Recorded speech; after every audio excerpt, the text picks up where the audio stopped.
Hey, this is a video about creating a hollow wood surfboard using materials that are either reclaimed or from a hardware store. I will give you some tips and pointers from about 5 boards that I built over time, and hope it helps. This video is going through the following basic steps, all with the exception of number 10, glassing. Here's some tips for planning out your surfboard, including resources that are readily available online. This is a list of hardware store lumber and materials that I use for this project, as well as tools and other materials.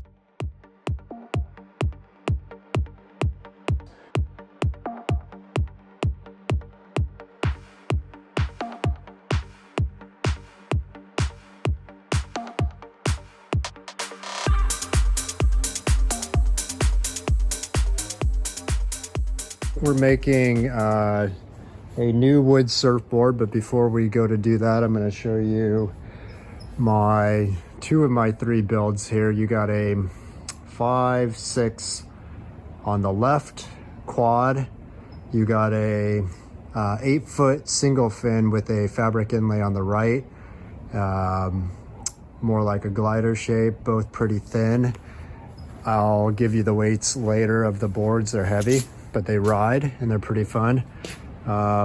This one over here, the small one, was done completely with recycled materials or reclaimed wood. Basically building the board from the inside out. So you got to have the stringer template prepared before you can do anything else. So if you go online to US Blanks, you can download all of their templates. This one's a 6'2" for a fish or an egg. I'm going to be making a 6-foot single fin, and so this is a good template for that. All the thicknesses and rocker are in here, and basically you're going to take that and translate it onto this piece of plywood here. This is a 1/4 inch plywood that I picked up from the lumber store and have just sectioned off about 6 inches of it. And I'm tracing the rocker template into the plywood, and then I'll cut it out and sand it smooth and be really even. And preparing also back here to be aware of how thick I need the wood to be in order to accommodate the single fin box I'm going to put in there. That's the single fin box with a measurement of 1 inch deep and about 8.25 inches long. Other things we need are going to be the plan shape for the deck and for the bottom for a 6-foot single fin pin. That's what I'm planning. Got length at 6 foot, width at 21 inches wide, 6 inches up from the middle is the wide point, and that's that. And the nose is going to be 16.5 wide, and the tail will be 15.5 wide. Those are measurements from 12 inch up from either end of the board. So 12 inches up from here, 12 inches down from here, and you get the measurement for the nose and the tail. This is from an Apple app, Eye Shaper, and a pretty good app. What it'll do is it'll spit out, this is just the spec sheet, it'll spit out a template on paper that you tape together, and then you're going to trace out onto your deck and your the bottom and the top.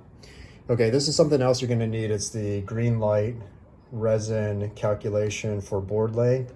Lots of stuff in here, but basically you look for your board length on the left. It'll tell you how much resin you need for the type of cloth you're using.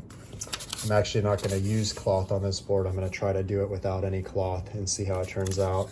This is roughly the shape I'm going for. It's a Bing Pintail Mini. I don't know where this came from, but if you look up nose and tail rocker, it's hard to find info, but I actually think this is from the McKee website. And this is giving examples of lengths of boards and the type of rocker and the nose and the tail rocker dimensions in there. I'm going to go for about 4 1/4. I'm going for about 4.5 to 4 3/4 is going to be my ultimate nose rocker, and my tail rocker is going to be 2 inches on this. And let me see if there's anything else here. Nope, all good. Just another picture here of the board I'm going for. This is a 7.3. I'm going to be making a 6.0 single fin. All right. So this is the stringer, and it's been cut out with a jigsaw, and I'm using a belt sander, stationary belt sander to fine tune the dimensions and get it down to the right thickness. I still need to take about an 1/8 inch off to get it to its final shape and narrow out the nose a little bit is my plan.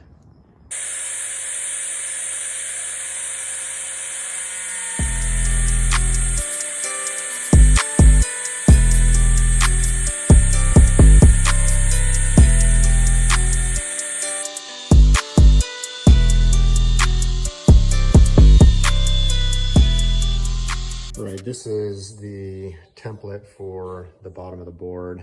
Have the eye shaper cut out, full length template, 6 feet, taped and traced, and now looking at the fin box placement planned out here at about 10.5 inches on the midpoint of the box, and measured out to be sure that this is even at the at the midpoint, and at 6 inches above is the wide point, and also at the nose at 12 inches from the nose, measuring it out. I believe that dimension is 16 3/8 at the nose.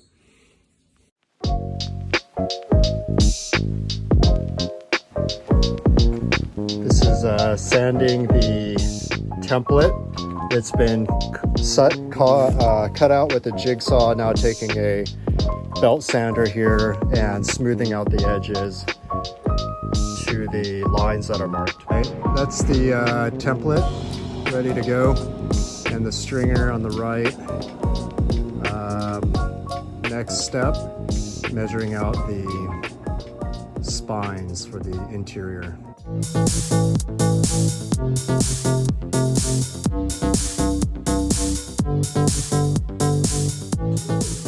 This is planning out the rail in the midpoint of the board. Gonna start with a 1.25 inch, 1/4 inch cut to lay the base, and then do a stepwise up, counting for about 2 inches to 2.5 inches at the very top in terms of the in cut. So I'm just using this made up jig here to trace out the 1.25 inches so I can begin some measurements. Here's the stringer and the ribs. All right, this is the gluing down of the stringer now onto the bottom of the board with a couple of clamps and some weights and some boards to make sure that the stringer is pressing firmly onto the bottom of the board. Just got to do your best to make sure it glues down as firmly as possible. It doesn't have to be perfect, just has to be mostly perfect and hopefully secure and adhered to the bottom of the board. Really important to have a level surface and not do this on an uneven surface. Otherwise you might get a twist in the board. And to make sure all your bracing, like these pieces of wood under here, are perpendicular to the stringer so that it's also even and you don't get any twist in the board. The rails that I've cut out at 1.5 inch so that you got a little bit of overlap running all the way down to the side. First layer going down, clamped.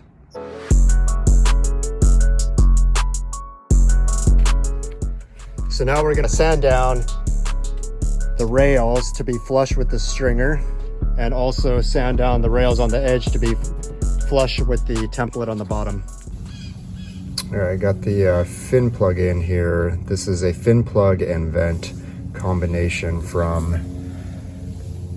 Greenlight Surf, and it's sitting in a block here that I created, and I need to reinforce it significantly to get it ready for putting the deck on.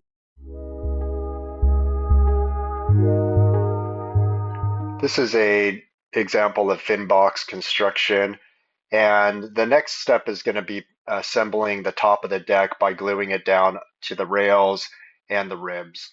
All right, I call this the bento box or the coffin stage. You got the top and the bottom on. It's very boxy because the rails are not shaped. It's trimmed all the way down to the template so that the rails are very even. And now I'm going to measure out some guidelines, 1/2 inch, 3/4, 1, all the way out to about 2 inches so that I can be careful as I trim this down and start to shape the rails. And gonna aim for about 3/4 inch on the bottom for the curve underneath the board, and then some variation on the top.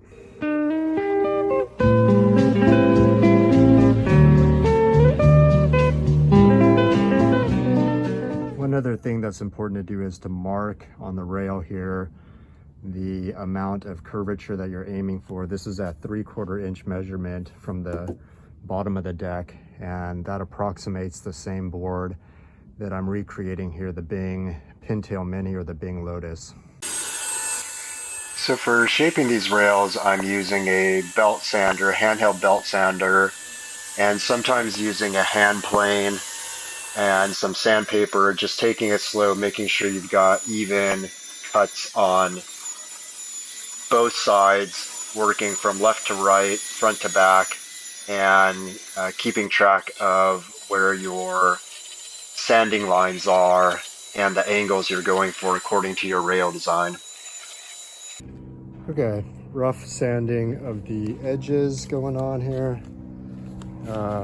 Using about 40 and 60 grit on a belt sander to bring the edges close to the template.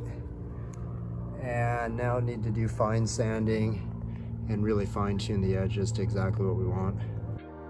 All right, so there you go. That's a finished sanded 6-foot single fin board ready for glassing, which is a different video.